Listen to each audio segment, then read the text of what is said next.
was I out?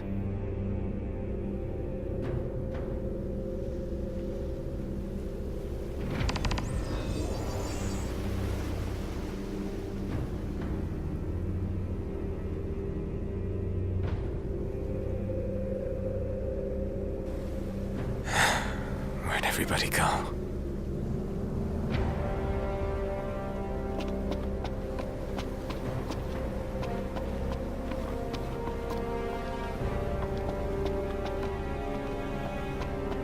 Demons everywhere. What the hell happened?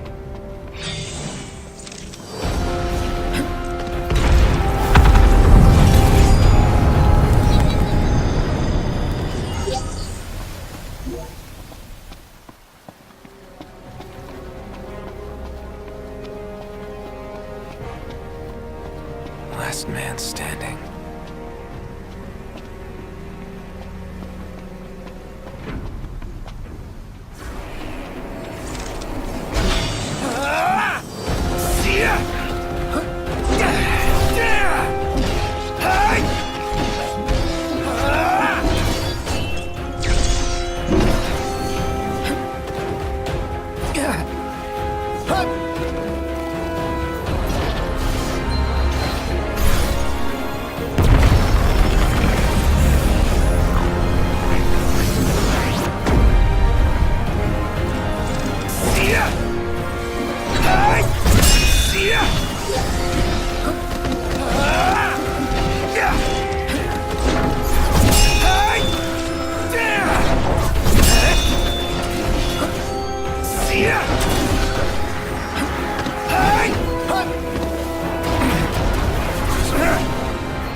hope everyone's okay.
What is it, boy?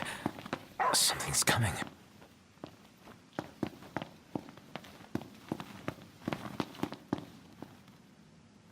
A truck?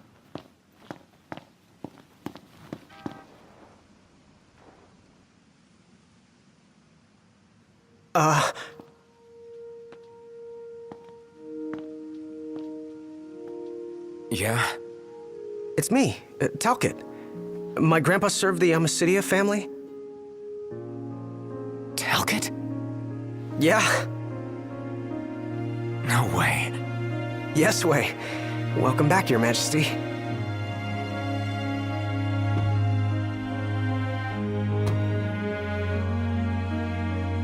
Yes, sir. That's right.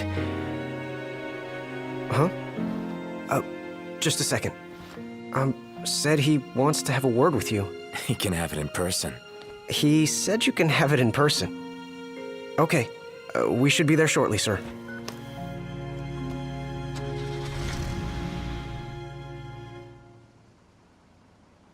Wow. I can't tell you how good it is to see you again. Yeah, you sure look different, though. You think so? Guess I've grown some these 10 years. 10 years. The guys must be pinching themselves right now. Where are they, anyway? Lestalem, more often than not, but they take a lot of trips to Hammerhead. For For Miss Cindy. You know, back at the garage. She's a tough one, but when she needs a little extra muscle out on the road, she gives him a call. Huh. Oh, speaking of which, the guys said they're near Hammerhead right now, so we'll be meeting them there. You know, ever since you disappeared, Your Majesty, it's been nothing but nighttime non-stop. Lestalem still has light thanks to the power plant, so just about everyone's taken refuge there. Only there? Everywhere else has been abandoned. Demons moved in, forcing the people to move out. People still swing by the garage at Hammerhead from time to time, but it usually isn't for repairs. These days it's less of a service station and more of a slayer station, a base for demon hunting. The garage is still open though, one of the few places that is. So, Sid, he's still alive and kicking? He's kicking all right, just not as hard as before. He hasn't really been himself lately. At least, not since he moved out to Lestalem. Someone suggested he move the garage there too, but old man Sid wasn't having it. He called it a big fat chocobo turd of an idea. Said it just wouldn't be the same anywhere else. That sounds like Sid, all right. Miss Cindy said she didn't mind either way, so the garage will probably stay put for a while. And without any tinkering to do, Ignis's gourmet seafood is about all Sid has left to look forward to. With all the demons prowling around, more folk were getting hurt. Or worse. So Iris talked the Marshal into taking out the demons themselves. Iris the Demon Slayer, they call her. Gladio and the others, they lend him a hand whenever they can. Prompto spends most of his time hunting around Hammerhead. He tries to impress Miss Cindy, but she's already married to her work. And Ignis? He hunts too. We tried to stop him, but he wouldn't listen. He said if anything, he's more used to the darkness than we are. Never got his vision back. I'm afraid not. But that being said, he gets by pretty well on his own. Gladio and Prompto usually hunt on their own as well. It isn't often you see the three of them together nowadays. They still work as a team every once in a while, but each has his own set of tasks to keep him busy. Is that so? We've arrived, Your Majesty. Everyone will be so happy to see you. Don't worry, I won't be going anywhere. If you have any other questions, please don't hesitate to ask.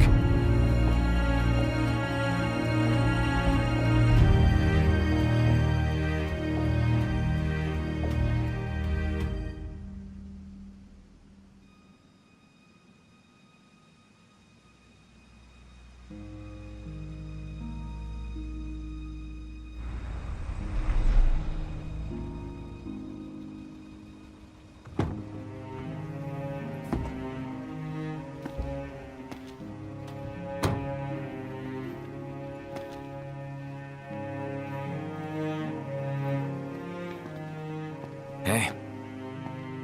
Hey? That's all you have to say for yourself after all this time? Noct! It's you! It's really you! I hadn't realized. Well, well. You kept us waiting.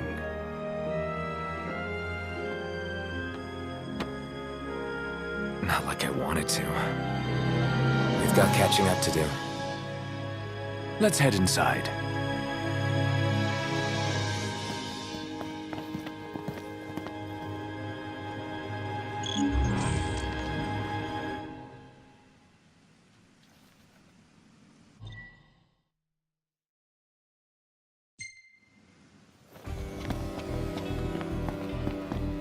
I'm more than happy to tell you everything I know. We've even got some former Imperials fighting for us. The toughest of them said she used to lead a band of mercenaries. Aranea? So you do know her? Well, I'm not surprised. The Marshal said she was feared far and wide back in the day. But now she's revered among the Lucian masses. Same with her men, Biggs and Wedge. Each of them leads their own small army. That's great. I'm more than happy to tell you everything I know. Oh, right. About the Empire. Huh.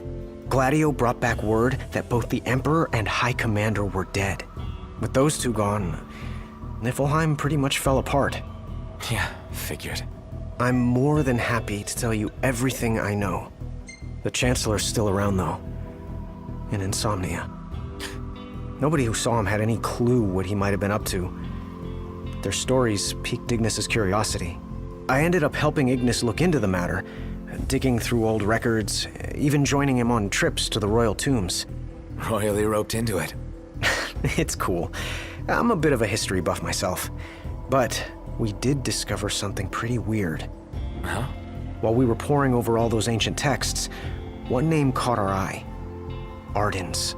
Apparently he was hailed as a savior, healing all those who were ravaged by demons, only to end up branded a demon himself. A dubious charge, I'd say. By all accounts, he was just as human as you and me. Huh. I'm more than happy to tell you everything I know. On the bright side, we've come a little closer to understanding the demons. And? You see, I'd always thought they were animals, only more hideous and savage. But it turns out they're just ordinary people. Unlucky folk infected by something or other that transformed them into monsters. There's no known cure as of yet.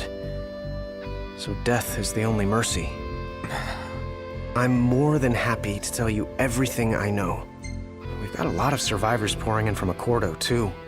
What with all the demon attacks there as of late? Not like it's much better here.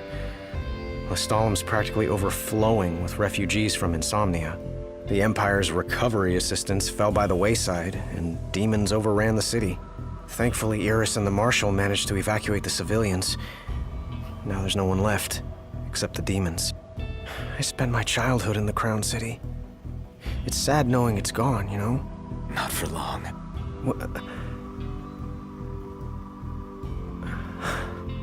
I became the king to reclaim our home, and now I'm back, as promised. All these years and you remembered. You bet. I'm more than happy to tell you everything I know. Your Majesty,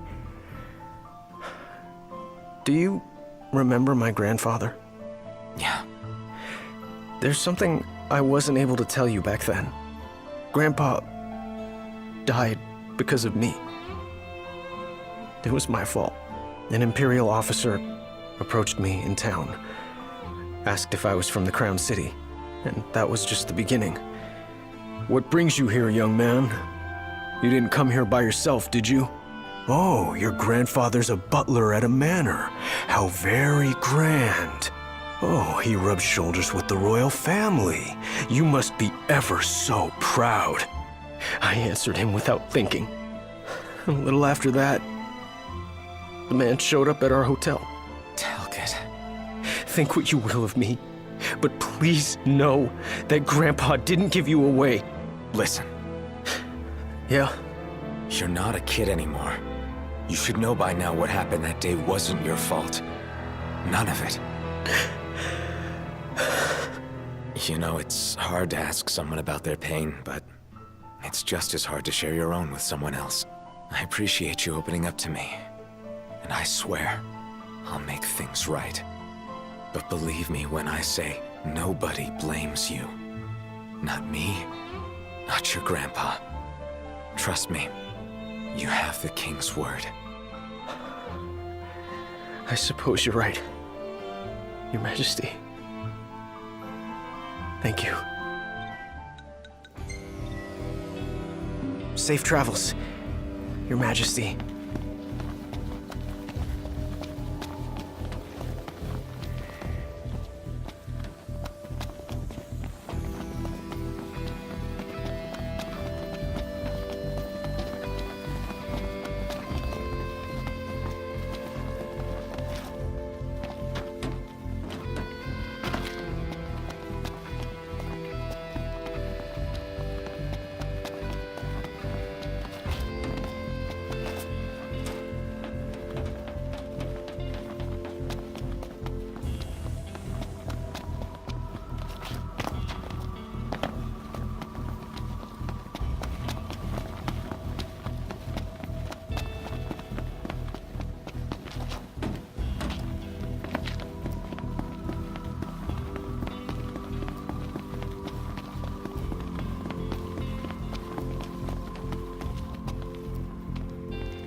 I'm more than happy. Safe travels, Your Majesty.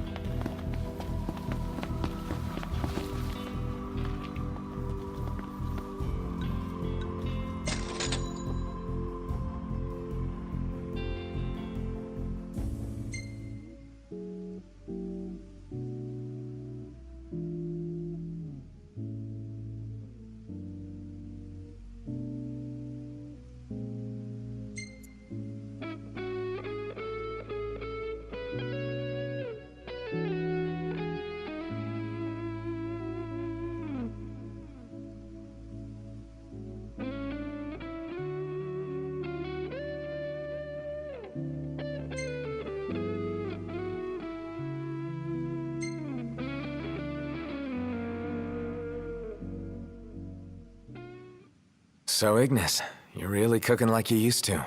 More or less. I can manage with far less help than I required before. You know, it's okay to ask for help. You don't need to prove anything to us. Probably more about proving it to himself. I say we leave him to it. Well, yeah, I guess that's how he got so good. Even better than before, if you can believe it. My taste buds sure do. Perhaps I've developed a culinary sixth sense. Hey, Iggy. You ought to follow Wescom's example. Open up a restaurant. I'll give the matter some thought. Assuming such demand still exists in a post-apocalyptic world.